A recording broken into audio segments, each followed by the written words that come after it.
முக்கிய செய்திகள். பாகிஸ்தானின் அணு ஆயுத மிரட்டல்களுக்கு இந்தியா அஞ்சாது. அத்துமீறினால் தகுந்த பதிலடி கொடுக்கப்படும் என மோடி எச்சரிக்கை. பிரதமரின் உரையில் டிரம்பின் தலையீடு குறித்து கூறாதது ஏன்? அமெரிக்காவின் அழுத்தத்திற்கு மத்திய அரசு பணிந்து விட்டதா என காங்கிரஸ் கேள்வி. வர்த்தகத்தை நிறுத்திவிடுவதாக மிரட்டி இந்தியாவையும் பாகிஸ்தானையும் பணிய வைத்தது அமெரிக்கா. அணு ஆயுத போரை தடுத்து நிறுத்தியதாகவும் ட்ரம்ப் அறிவித்ததால் பரபரப்பு. நாட்டையே உலுக்கிய பொள்ளாச்சி பாலியல் வழக்கில் இன்று தீர்ப்பு. கோவை மகளிர் நீதிமன்றத்தில் போலீசார் குவிப்பு.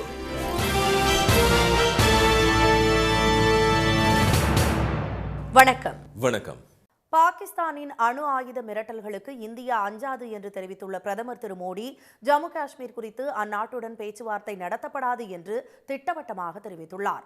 பெஹல்காம் தீவிரவாத தாக்குதலை தொடர்ந்து பாகிஸ்தானில் உள்ள தீவிரவாத முகாம்களை குறிவைத்து ஆபரேஷன் சிந்து என்ற பெயரில் இந்தியா தாக்குதல் நடத்தியது. இதில் தீவிரவாத முகாம்கள் அழிக்கப்பட்ட நிலையில் 100க்கும் மேற்பட்ட தீவிரவாதிகள் கொல்லப்பட்டதாகவும் ராணுவம் அறிவித்தது.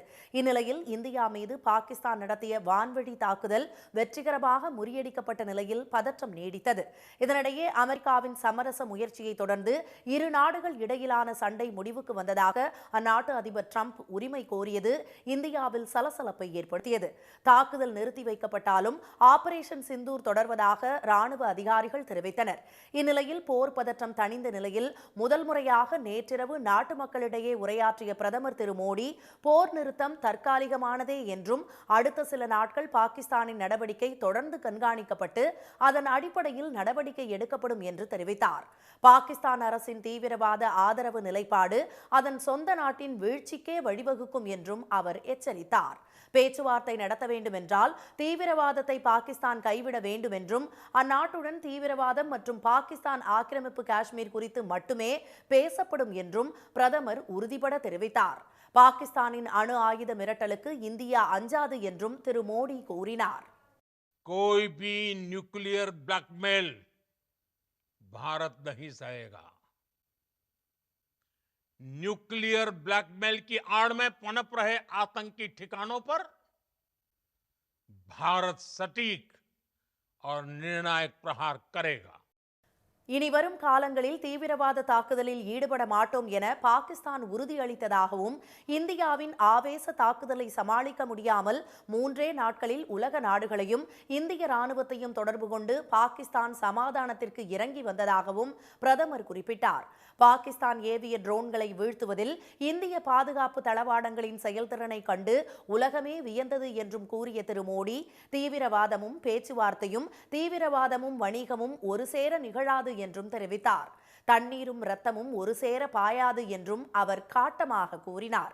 இதனிடையே நள்ளிரவில் காஷ்மீரின் சம்பா பகுதியில் பாகிஸ்தான் மீண்டும் அத்துமீறி ட்ரோன்களை ஏவி தாக்குதலில் ஈடுபட்டது பரபரப்பை ஏற்படுத்தியுள்ளது. அவை அனைத்தும் சுட்டு வீழ்த்தப்பட்டதாக பாதுகாப்பு படையினர் தெரிவித்துள்ளனர். பிரதமரின் உரையில் ட்ரம்பின் தலையீடு குறித்து எதுவும் கூறப்படாதது ஏன் என காங்கிரஸ் சரமாரியாக கேள்வி எழுப்பியுள்ளது. அமெரிக்கா மத்தியஸ்தம் செய்ததால் தான் இந்தியா பாகிஸ்தான் இடையே போர் நிறுத்தம் ஏற்பட்டதாக அதிபர் ட்ரம்ப் கூறியுள்ளார். இதுகுறித்து விமர்சித்துள்ள காங்கிரஸ் பொதுச் செயலாளர் திரு ஜெயராம் ரமேஷ், பிரதமரின் நாட்டு மக்களுக்கான உரை மிகவும் தாமதமானதாக உள்ளது என்றும், ட்ரம்ப் வெளியிட்ட தகவலால் திரு மோடியின் உரை தலைகீழாக மாறியதாகவும் விமர்சித்துள்ளார்.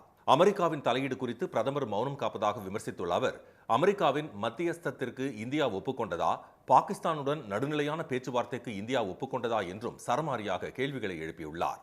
ஆட்டோமொபைல், விவசாயம் மற்றும் பிற துறைகளில் இந்திய சந்தைகளை அமெரிக்காவுக்கு திறந்துவிட வேண்டும் என்ற அந்நாட்டின் நிர்பந்தத்திற்கு மத்திய அரசு அடிபணிந்து விட்டதா என்றும் திரு ஜெயராம் ரமேஷ் தமது எக்ஸ் வலைதளத்தில் அடுக்கடுக்காக கேள்விகளை எழுப்பியுள்ளார்.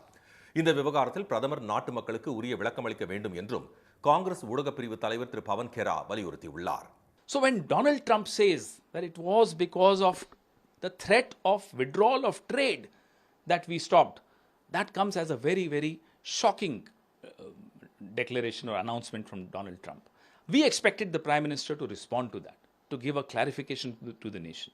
இதுபோல் திமுக, இந்திய கம்யூனிஸ்ட் உள்ளிட்ட பல்வேறு கட்சிகளும் பிரதமர் திரு மோடியின் உரை குறித்து பல்வேறு கேள்விகளை எழுப்பியுள்ளன.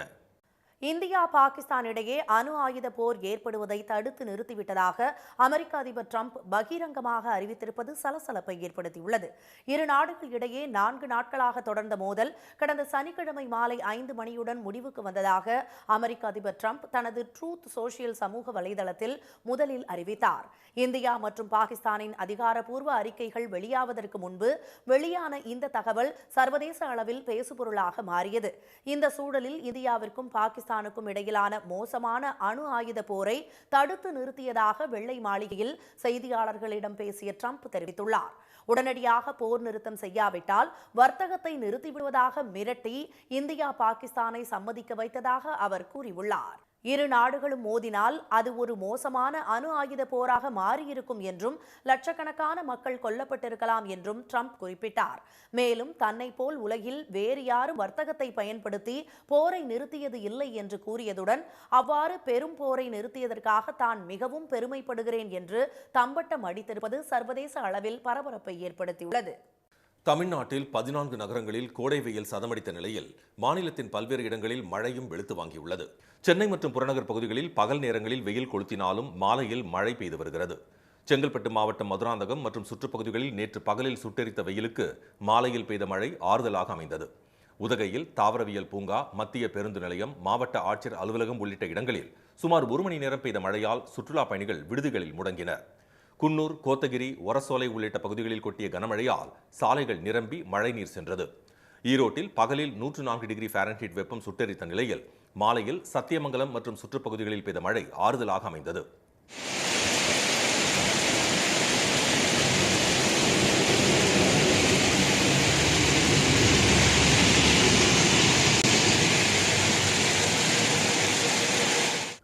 விழுப்புரத்தில் பகலில் கோடை வெயில் வாட்டி வதைத்த நிலையில் நேற்றிரவு 10 மணிக்கு காற்றுடன் மழை பெய்தது. அரை மணி நேரம் வெளுத்து வாங்கிய மழையால் சாலைகளில் தண்ணீர் ஆறாக ஓடியது. திண்டுக்கல் மாவட்டத்தில் 2 மணி நேரம் பெய்த மழையால் அப்பகுதி மக்கள் மகிழ்ச்சி அடைந்தனர். நத்தம், சாணார்பட்டி, வேலம்பட்டி உள்ளிட்ட இடங்களில் அரை மணி நேரம் பெய்த மழையால் வெப்பம் தணிந்து குளிர்ச்சி நிலவியது. கோவை மாவட்டம் அன்னூர் மற்றும் சுற்றுப்பகுதிகளில் சூறைக்காற்றுடன் மழை பெய்தது. சுமார் 1 மணி நேரம் பெய்த மழையால் சாலைகளில் தண்ணீர் பெருக்கெடுத்து ஓடியது.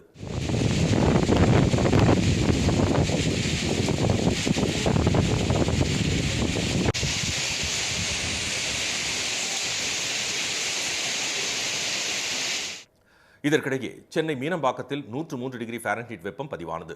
நுங்கம்பாக்கத்தில் 102 டிகிரியும், மதுரை விமான நிலையத்தில் 106 டிகிரியும், திருச்சியில் 104 டிகிரியும், நாகை, வேலூரில் 101 டிகிரியும் வெப்பம் சுட்டெரித்தது. சேலம் மற்றும் காரைக்காலில் வெப்பம் சதத்தை தொட்டது. இதற்கிடையே மேற்கு திசை காற்றின் வேக மாறுபாடு காரணமாக தமிழகத்தின் ஓரிரு இடங்களில் வரும் 17ஆம் தேதி வரை இடியுடன் கூடிய மழைக்கு வாய்ப்பிருப்பதாக சென்னை வானிலை ஆய்வு மையம் தெரிவித்துள்ளது.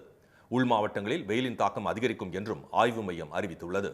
நாட்டையே உலுக்கிய பொள்ளாச்சி பாலியல் வழக்கில் இன்று தீர்ப்பு வழங்கப்பட உள்ளது. எடப்பாடி திரு பழனிசாமி தலைமையிலான அதிமுக ஆட்சியின் போது பொள்ளாச்சியில் இளம் பெண்களை வீடியோ எடுத்து பாலியல் துன்புறுத்தல் செய்ததாக பாதிக்கப்பட்ட இளம்பெண் ஒருவர் 2019ஆம் ஆண்டு அனைத்து மகளிர் காவல் நிலையத்தில் புகார் அளித்தார். நாடு முழுவதும் கடும் அதிர்வலைகளை ஏற்படுத்திய இந்த புகாரின் பேரில் சபரிராஜன், திருநாவுக்கரசு, சதீஷ், வசந்தகுமார், மணிவண்ணன், பாபு, ஹேரன்பால், அருளானந்தம் மற்றும் அருண்குமார் ஆகிய 9 பேர் கைது செய்யப்பட்டு சேலம் மத்திய சிறையில் அடைக்கப்பட்டுள்ளனர்.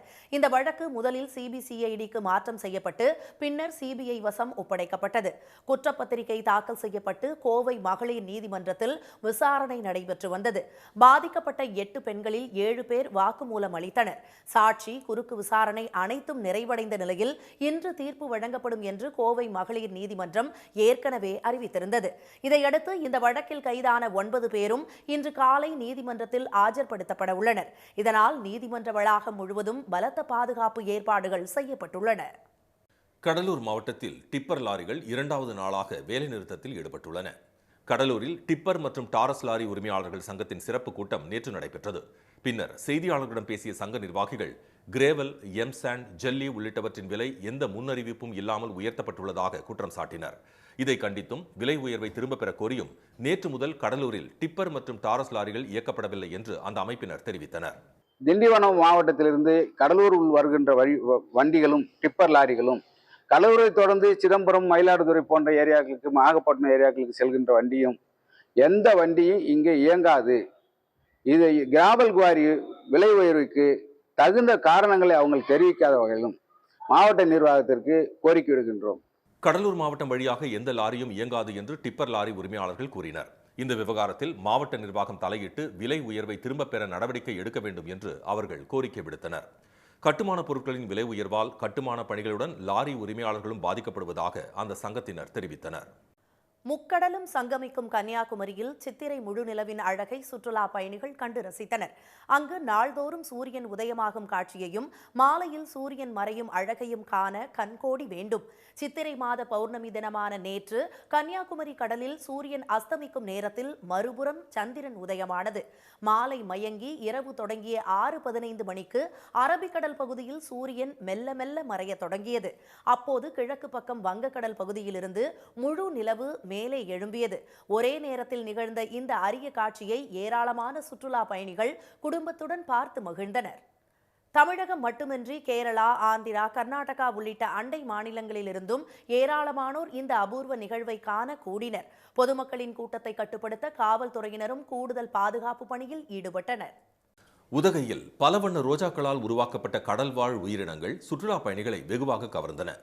கோடை காலங்களில் குவியும் சுற்றுலா பயணிகளை கவர்வதற்காக ஒவ்வொரு ஆண்டும் பல வண்ண மலர்களின் கண்காட்சிகள் நடத்தப்படுவது வழக்கம். அதன்படி உதகை ரோஜா பூங்காவில் நடந்த 20வது ரோஜா கண்காட்சி நேற்றுடன் நிறைவடைந்தது. இதில் பூங்காவின் நுழைவு வாயில் பகுதி முதல் பூங்கா முழுவதும் வைக்கப்பட்டுள்ள உருவங்கள் முழுக்க முழுக்க வண்ண வண்ண ரோஜாக்களால் வடிவமைக்கப்பட்டு கண்களுக்கு விருந்தளிப்பது போல் காட்சிப்படுத்தப்பட்டிருந்தன. கடல் வாழ் உயிரினங்களை பாதுகாக்கும் நோக்கத்தில் ரோஜா பூங்காவில் 2 லட்சம் ரோஜா பூக்களை கொண்டு டால்பின், பென்குயின், சுறா, முத்து, சிப்பி, நண்டு, நட்சத்திர மீன், கடல் பசு, ஆமை, நத்தை போன்ற 14 கடல் வாழ் உயிரினங்களின் உருவங்கள் வடிவமைக்கப்பட்டிருந்தன. இவற்றை சுற்றுலா பயணிகள் ஆர்வத்துடன் கண்டுகளித்தும் புகைப்படம் மற்றும் செல்ஃபி எடுத்தும் மகிழ்ந்தனர். ரோஸ் கார்டனோட இன்னைக்கு கடைசி ஷோ. ஸோ ரொம்ப ஹாப்பியாக வந்தோம், குழந்தைங்களெல்லாம் கூட்டிகிட்டு வந்தோம். பிளெயின்ஸில் நம்ம ஊரில் எல்லாம் வெயிலில் இருக்கிறதுக்கு இங்கே ஒரு புது எக்ஸ்பீரியன்ஸாக இருக்குது. வர வேகத்தில் ரொம்ப திடீர்னு மழை, அதில் ரொம்ப ஃபீலிங்காக இருந்தது. அண்ட் டால்ஃபின்னு, ஸ்னெயில், அந்த மாதிரி நிறைய புதுசாக பண்ணியிருக்காங்க. ஃப்ளவர்ஸ்லேயே பார்க்க ரொம்ப ஹாப்பியாக இருந்தது. 80,000 ரோஜாக்களால் உருவாக்கப்பட்ட டால்பின் உருவம் சுற்றுலா பயணிகளை வெகுவாக கவர்ந்தது. கொடைக்கானலில் உள்ள ரோஸ் கார்டனில் கொத்து கொத்தாக பூத்து குலுங்கும் ரோஜா மலர்களை மக்கள் ஆர்வத்துடன் பார்த்தனர். சாரல் மழை, பச்சை பசேல் என காட்சியளிக்கும் புல்வெளிகளை காண்பது மகிழ்ச்சி அளிப்பதாக சுற்றுலா பயணிகள் தெரிவித்தனர். இங்கே ரோஸ் கார்டன் வந்து பார்த்தோம், ரொம்பவே நல்லா இருக்குது. நிறைய டிஃப்ரெண்ட் டைப்ஸ் ஆஃப் ஃப்ளார்ஸ் எல்லாம் நிறையா இருக்குது. ஒரு மைண்டு ரெஃப்ரெஷிங்காக, பீஸ்ஃபுல்லாக, நல்லா ஜாலியாக என்ஜாய் பண்ணோம் ஃபேமிலியோட. ஸோ நீங்களும் வந்தீங்கன்னா நல்லா என்ஜாய் பண்ணலாம், டைம் ஸ்பெண்ட் பண்ண மாதிரி இருக்கும்.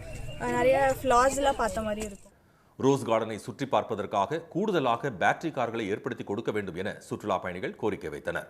பல்வேறு வண்ணங்களில் பூத்து குலுங்குகின்ற ரோஜா செடிகள் சுற்றுலா பயணிகள் கண்களுக்கு விருந்தளிப்பதாக அவர்கள் கூறினர். ஆண்டிப்பட்டி அருகே 10 வயதில் காணாமல் போனவர் 40 ஆண்டுகளுக்கு பின்பு தாய் மற்றும் சொந்தங்களை சந்தித்த நிகழ்வு கிராம மக்களிடையே நெகிழ்ச்சியை ஏற்படுத்தியுள்ளது. சென்னையில் வசித்து வந்த நடராஜன், ருக்மணி தம்பதியின் 3 மகன்களில் குமார் என்பவர் கடந்த 1985ஆம் ஆண்டு பெற்றோரிடம் கோபித்துக் கொண்டு வீட்டை விட்டு வெளியேறியுள்ளார். இதனால் வேதனை அடைந்த அவரது தாயார் ருக்மணி 2வது மகன் செந்திலுடன் சொந்த ஊரான கதிர் நரசிங்கபுரம் கிராமத்திற்கே திரும்பிச் சென்றார். இதனிடையே காணாமல் போன குமார் திருமணமாகி 3 குழந்தைகளுக்கு தந்தையான நிலையில் கடந்த சில நாட்களுக்கு முன்பு தேனி மாவட்டம் மாவுத்து வேலப்பர் கோவிலுக்கு குடும்பத்தினருடன் சென்று வழிபட முடிவு செய்து பேருந்தில் சென்றுள்ளார். அப்போது வழியில் சொந்த ஊரான கதிர் நரசிங்கபுரம் பெயரை பார்த்ததும் அங்கு இறங்கி தனது பெற்றோர் குறித்து கிராம மக்களிடம் விசாரித்துள்ளார். அவர்கள் அளித்த தகவலின் பேரில் தனது குடும்பத்தினர் வசிக்கும் வீட்டை கண்டுபிடித்த அவர் தாய் ருக்மணியை சந்தித்த மகிழ்ச்சியில் ஆனந்த கண்ணீருடன் கட்டி தழுவினார். 40 ஆண்டுகளுக்கு முன்பு காணாமல் போன மகன் திரும்பி வந்ததை கண்டு அவரது தாயாரும் சகோதரர்களும் மகிழ்ச்சி கடலில் மூழ்கினர். இது வந்து எங்க குடும்பத்துக்கு எல்லாருக்குமே ரொம்ப சந்தோஷமான செய்தி. எங்களுக்கு ரொம்ப சந்தோஷமா இப்ப வந்து திருவிழா கொண்டாடிட்டு இருக்கிறோம். எங்க பாட்டிக்கு வந்து கிட்டத்தட்ட வந்து பாத்தீங்கன்னா 85-90 வயசு ஆகுது. அவங்களும் ரொம்ப ஏக்கத்தில் இருந்தாங்க.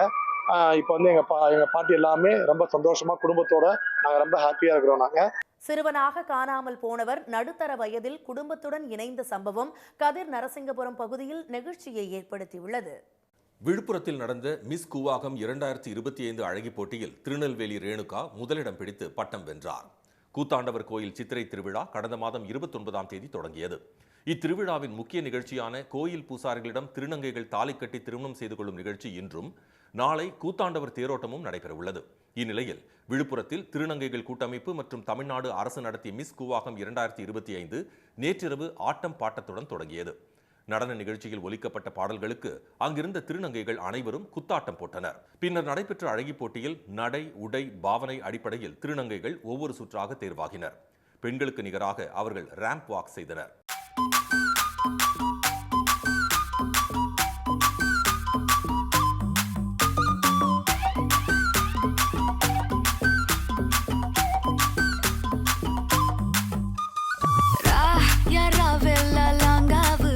திருநெல்வேலியை சேர்ந்த ரேணுகா மிஸ் கூவாகம் 2025 அழகி பட்டத்தை வென்றார். 2வது இடத்தை கள்ளக்குறிச்சி அஞ்சனாவும் 3வது இடத்தை கோவை அஸ்திகாவும் பிடித்தனர்.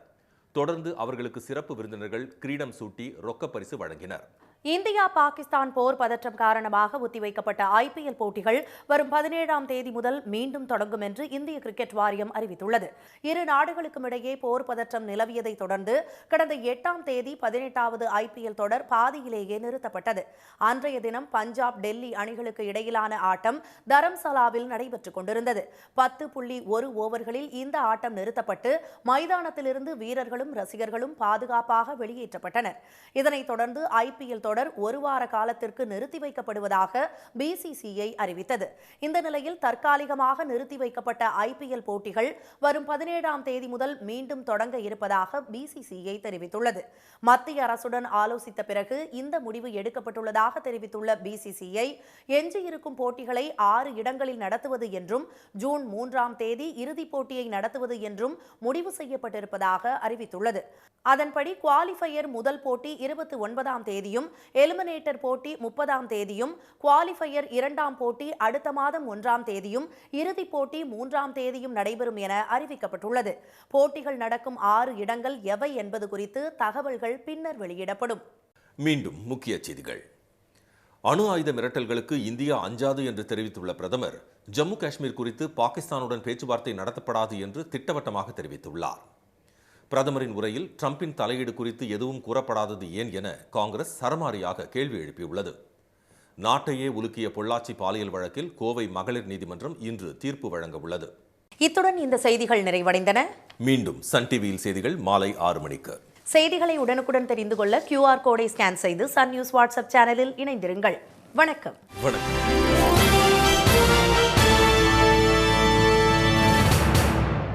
உடனுக்குடன் செய்திகளை தெரிந்து கொள்ள சன் நியூஸ் பெல் ஐகானை கிளிக் பண்ணுங்க.